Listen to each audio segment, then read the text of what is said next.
Age of Bannerlords is one of the most incredible mods coming to the game. Made by Block, our favorite modding developer over on his channel, he's been showing us every single aspect that we can expect from this modification. I made a video introducing it a while ago when we got our first bit of mind-blowing footage, but since then 3 more videos have come out explaining all the features, the cultures, and some of the most newest and excitingest of features, such as mods within mods, but we'll get onto that. First of all, this is going to be an overview video, and it's not going to be everything that there is to know about this modification. If you want that, go and check out Block's channel. It'll be linked in the description. You can see all the full gameplay and all these full videos as well. But let's get straight into this. First of all, in the newest video, we get to have a look at some of the newest buildings that you're able to use, such as guilds. These can be placed down to recruit minor faction soldiers. We know that within this modification, no matter what culture you pick, the troops that you get from stables, archery ranges, or barracks will be related to the faction that you picked at the start, but so will the minor factions. For example, if you're playing as the Empire, you'll be able to recruit from the Empire's minor faction roster, such as the Triarii and Principes. Taverns will also be included. Much like in Bannerlord's base game, they'll be able to recruit mercenaries from these places. They will also increase the production speed throughout your game, giving a slight buff. Blacksmiths, once again, will be a big buff to increasing production speed, so you can roll out troops faster than the Goths using infantry. Siege engines will definitely be a part. Onagers, trebuchets, and my god, they move on their own just like Age of Empires. I goddamn love it. Some people might be a bit apprehensive about this, thinking, why don't you just put some guys, pushing them like in normal Mount and Blade?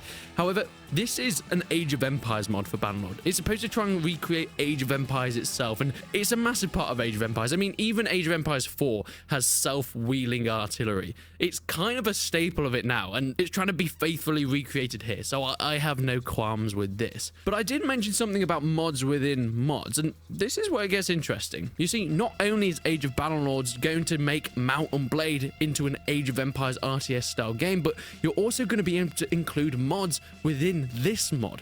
For example, putting in Game of Thrones. Realm of Thrones is one of the biggest Game of Thrones mods that's come out recently, and they've used some of the models from that and put it into Age of Bannerlord. So you're now playing Age of Empires within Mount and Blade with Game of Thrones troops, and yes, that is a dragon that is breathing fire on the enemies.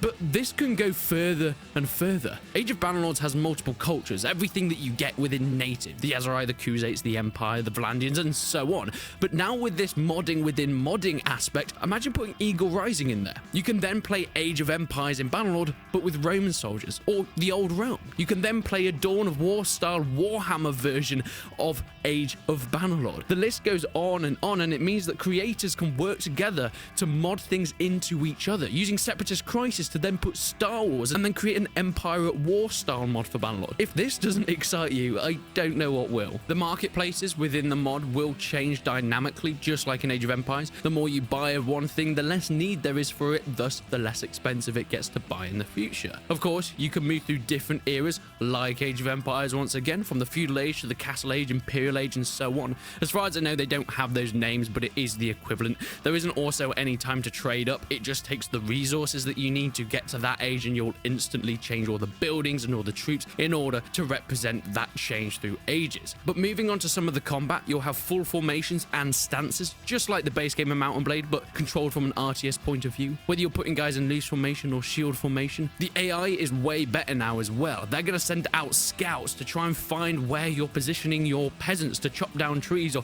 where you have your barracks. They'll then send raiding parties throughout the game, and this will change dynamically with the difficulty that it is set. And let's not forget the ability to control any troop that you want. Age of Bannerlords is looking so exciting. Being able to have that mix of an RTS but also still control troops like Mount and Blade is something that I wanted for so long, and Block seems to be putting more and more effort into this every day. With the inclusion of integration with other mods, it's mind-blowing. I mean, I saw the Sword and Musket guys, that Napoleonic Wars mod that's coming to Bannerlord, comment on Block's video.